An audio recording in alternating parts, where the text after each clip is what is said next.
welcome to Woodcademy TV, where this Triptych dressing mirror will be the focus of our next 2 episodes.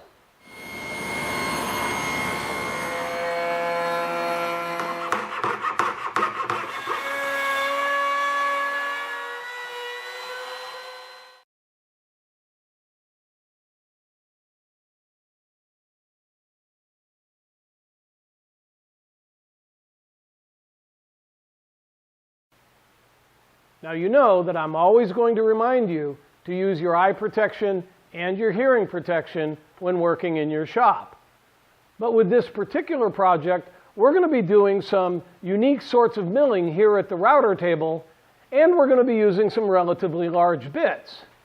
And anytime you're working with a new technique in the shop, you need to remain focused to ensure that you're doing everything correctly. We're going to show you the right techniques and a safe method of work, but it's up to you to be aware and conscious of the dangers anytime you're working in the shop, but especially with new techniques. Remember, your best safety device is up here. You are your own best protection. Dressing mirrors of this sort that are separate from the table they sit on were very common throughout the 18th and 19th centuries. Being separated from the table means that they can be moved from room to room as needed for guests or other uses, and they can be folded for travel if there was an extended trip in the works.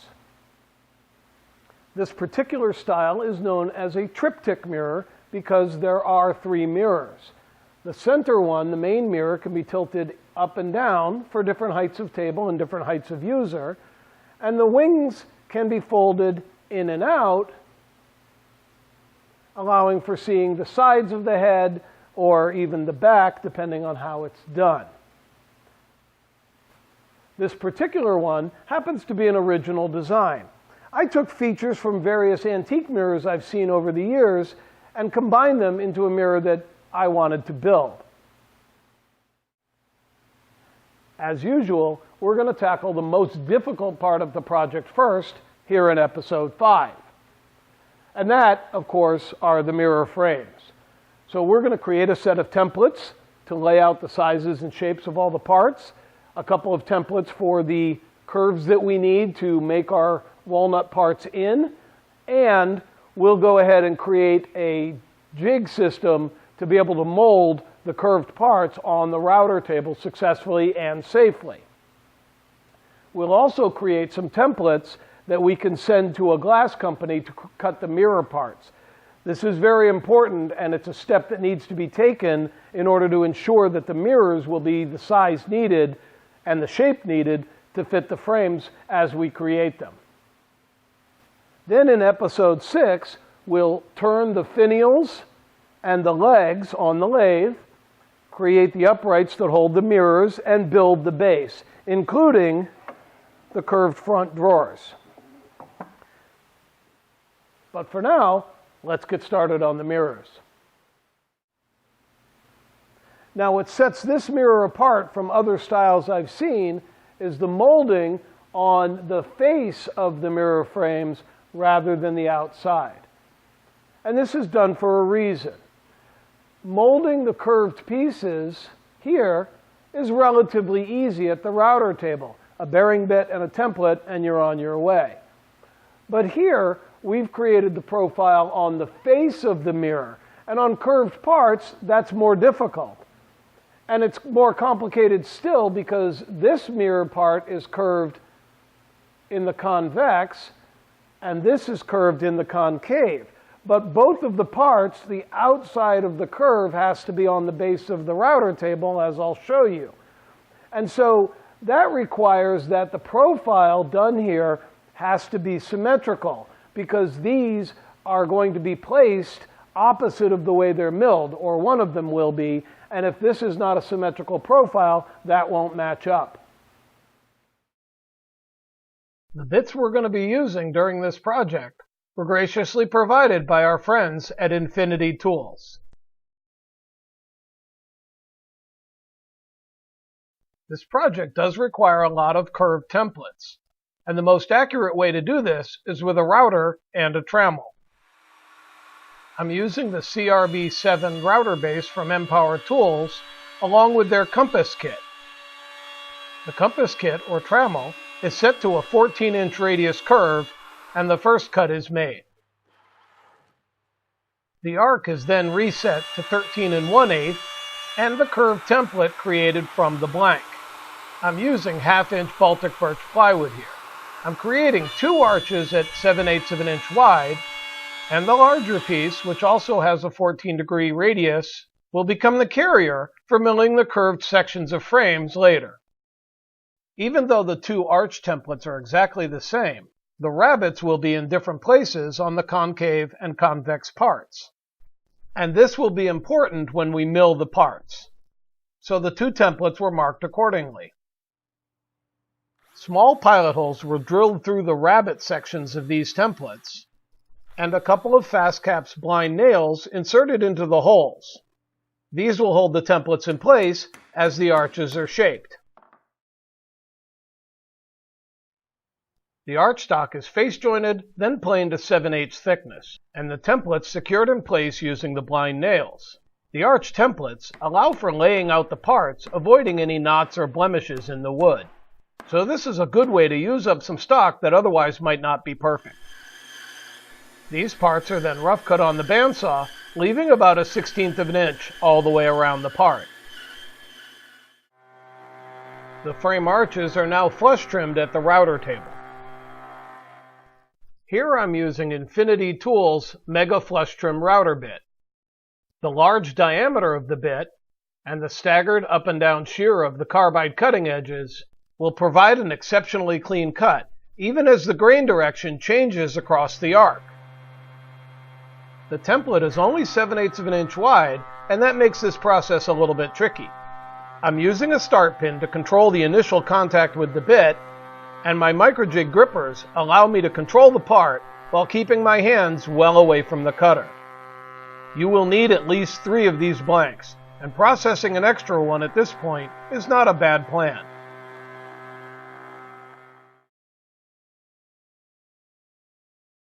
A guide system needs to be built into the router table to safely and accurately guide the parts across the bit. So the carrier board created with template set 1 is traced out onto a section of 2x8 stock. This will provide a guide that's wide enough for both the carrier board and the stock being milled. This arc is then cut out on the bandsaw and sanded smooth with the drum sander until it exactly matches the carrier board. Microjig's dovetail clamps will be used to hold this guide on the router table fence.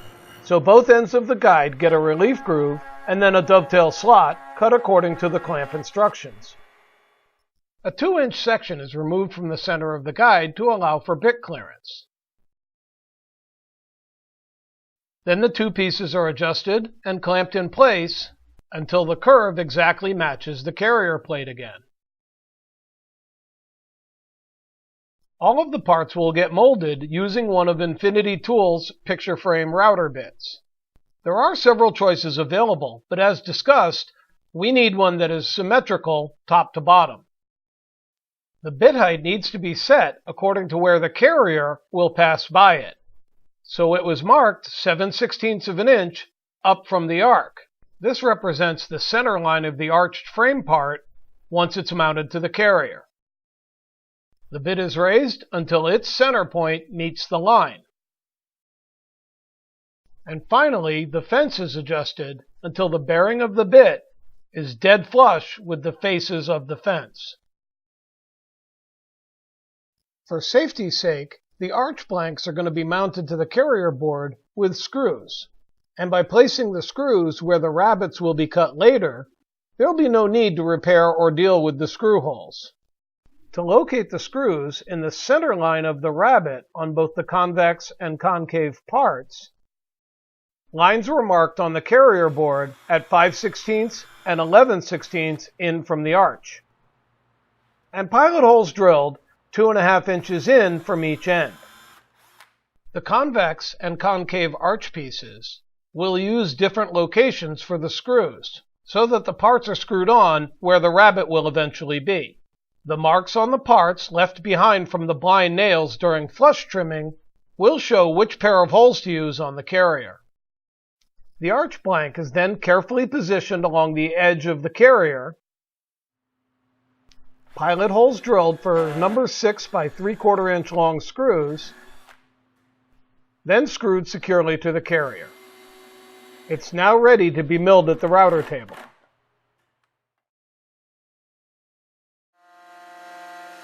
With all this preparation, milling the actual parts is safe, easy, and accurate. Check the setup by cutting just a little way into the first part. Once everything checks out, the profiles can be cut on all the arched parts. The part is trapped between the carrier and the fence, and the carrier follows the curve built into the guide clamped to the router fence. The carrier was made wide enough to allow it to be held and guided safely without fingers getting anywhere near the bit. The remaining arch blanks are then attached to the carrier and milled as well. This technique can be used with a wide range of arches and router bits.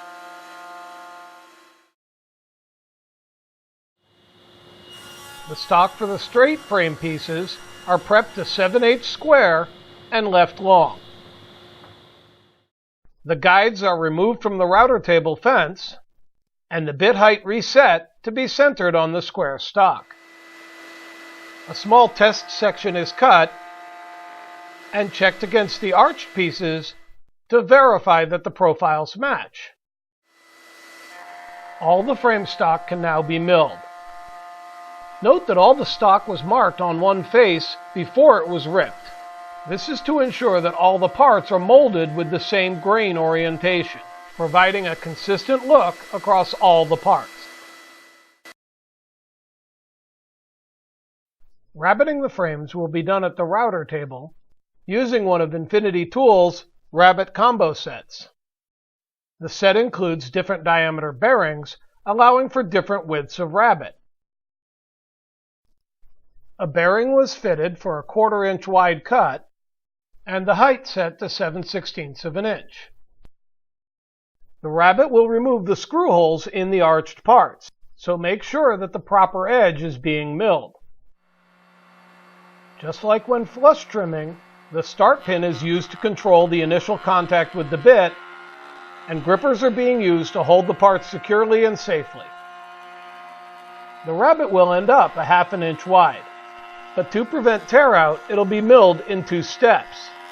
Once all 3 parts are cut using the larger bearing, it gets swapped out for the smallest bearing, which provides for the full 1/2 inch wide cut. And all 3 parts get rabbeted again. Using different sized bearings to control the depth of cut results in clean edges even when cutting deep. The straight parts are rabbeted next, but the fence is moved to create the 2 cuts rather than using different bearings. We're finally at the part I mentioned earlier, where we have to construct the frames themselves, including the odd miters where the curved parts meet the straight parts. And this can be done fairly quickly and easily and accurately if it's done in the proper order. What we'll do is cut the miters on the straight parts first at the top. That will guide us on cutting the curved parts to fit that, but the straight sides will be left long. Once this top part is assembled, then we can measure, mark, and cut for the miters at the bottom. As long as we do it in order, it'll come out correct. So let's go ahead and do that. The best way to lay out the frames to the proper size and ensure squareness is to use templates. These are template set 2 in the measured drawings. The center mirror template is a piece of 1/2 inch plywood, 16 inches wide and 18 inches tall. A center line is marked and a point laid out on it 14 inches down from the top. A compass or trammel is then used to scribe the arc across the top of the template. The templates for the wing mirrors start at 8 inches wide and 16 inches long. One edge is marked at 15 inches and the other at 12 7/8 up from the bottom. One of the arc templates from set 1 is then laid to these two lines and the arc traced in. The blanks are then cut out on the bandsaw and cleaned up using the proper sanding techniques. They're just going to be used for layout, so they don't need to be super accurate. The inside lines of the frames are added to these templates using calipers and the arches from set 1. Connecting these lines with the outside of the template is how the actual angle of the miters is measured. 30 degrees for both sides of the central mirror, 45 and 60 degrees for the wing mirrors. The mitering starts by cutting the top of the two central mirror sides at 30-degree angles. The same 30-degree angles were marked out on the carrier board used to mill the arches. The arch top was then clamped in place and the two miters carefully sawn by hand. This method is being used because with the curve of the arch, there's no reference point with which to cut this at the table saw or at the miter saw. In reality, this could have and should have been done right on the template that was just created. The frame top and the sides are then clamped onto the template. This is the only real way to check that the miters will be tight and that the frame will be square. The hand-sawn miters on the top piece can be carefully adjusted until the fit is clean. Getting these miters perfect may in fact create a frame that's slightly narrower than what was planned. This is why the miters for the bottom are cut last, and it's far more important that the frame is square than the perfect size. The center mirror frame is completed by carefully marking and cutting the miters to form the bottom piece. And a final check to make sure everything's square. The top joinery on the wing mirrors are done much the same way. Note that here they are being sawn directly on the template. The miter lines on the template are used to guide the saw. With a good quality saw and very little practice, surprisingly accurate cuts can be made. The other difference is that the miter on the tall side of the wing mirror is also a 60-degree angle. And even machines are not really set up to make this cut, so this side piece of the wing mirror is also cut by hand.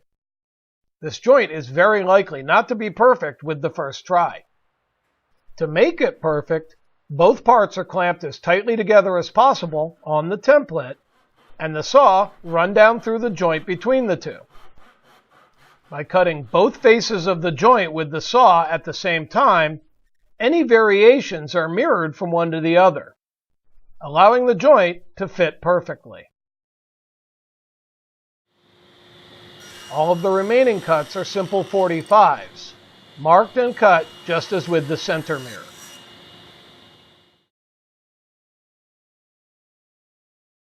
The corners of the frames are aligned and taped together, and this dry fit is used to set up the clamps. Assembling thin frames like this can be tricky, so setup is the key. The center clamp here is a very okay body from Bessie. The adjustable head allows for balancing the clamp, which on a glue up like this is a big help. All the clamps should be set up and ready to apply pressure before any glue is used. The dry fit frame is removed from the clamp setup, one corner is untaped, and the frame opened up and laid out on the bench. Glue is applied carefully to all of the joints, and the frame folded back together. The tape on the corners acts as a hinge, making it much easier to handle the frame and get it into the clamps. Spring clamps will keep the joints aligned top to bottom. Then pressure is gently applied working from clamp to clamp. The clamping pressure needs to be applied in a balanced way. Too much pressure in either direction can misalign the joints. This center mirror frame is now left until the glue is fully cured. Gluing up the wing mirrors is pretty much exactly the same process. Working with the Bessie K-body Vario clamps allows for a setup that can clamp both of the wing mirrors at the same time, but they certainly can be done with a more traditional clamping setup. Because the top is both arched and angled, adjustable jaws have been added to the clamps, applying even pressure on both ends of the curved top rail. Again, clamp pressure is applied evenly and carefully, ensuring that the joints don't move. The frames are now assembled, but I've never really trusted mitered end-grain joints that are just glued. And all of the antique examples that I've seen have splines in the corners. So these are going to get them as well. The slots for the splines will be cut at the router table. This is Infinity Tools' Precision Twist slot cutting router bit. It can be adjusted to a range of sizes quickly and easily. This makes the process easier. The spline material can be made first, and the slot adjusted to match. The spline stock was ripped to 3/16 of an inch thick, and then cross-cut 1.5 inches long.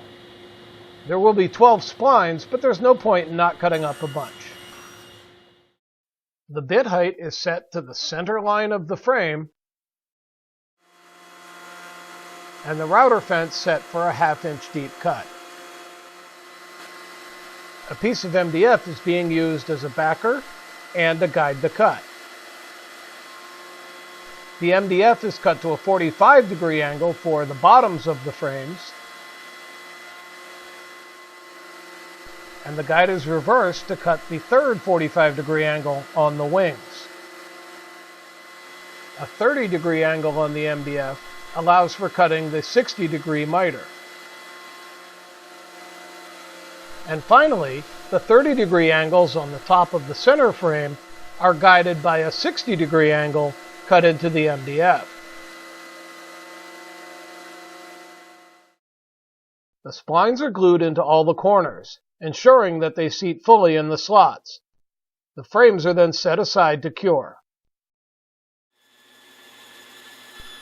The excess is carefully trimmed using the bandsaw. The splines are then carefully trimmed flush with the frame, using a combination of rasps, sanding blocks, and handheld sandpaper. The frames are now complete and ready for the mirrors. Another set of templates are needed to give to the glass company so they can cut the mirrors. These had to wait for the frames to be finished to be sure the mirrors would fit. 3 pieces of 1/4 inch plywood were cut to the same dimension as the rabbets on the back of the frames, and the arcs laid out on the templates as before. These templates then get trimmed and fitted into the frames. They need to be cut until there's about 1/8 of an inch gap all the way around the frame. This gap allows for seasonal wood movement and for the fact that glass cutting is not always super precise. It's not uncommon to see variations of up to 1/8 of an inch. Ordering the mirrors by using templates is safer and more accurate than trying to use drawings. And your wing mirrors have lefts and rights, so be sure to label all 3 templates. I took my templates down to my local glass shop on a Monday and ordered up the mirrors in 1/8 inch mirror glass. They were ready on Thursday, and it cost about $107 for the set. The final task in building the frames is to make the backers that will hold the mirrors in place. These are made almost exactly the same as the mirror templates, also using 1/4-inch plywood. The difference is these need to be fitted very closely to the inside of the rabbets. The easiest way is to cut the sides and the bottom close to the rabbet, leaving the top a little bit long, fitting them into the frame, and then tracing the inside of the rabbet along the top. These then get cut and sanded until they closely fit the rabbets on the backs of the frames. Depending on the quality of the plywood, these parts could be used as is. But this is a pretty high-end project, so the outer faces of these backers will be covered with a piece of self-adhesive walnut veneer.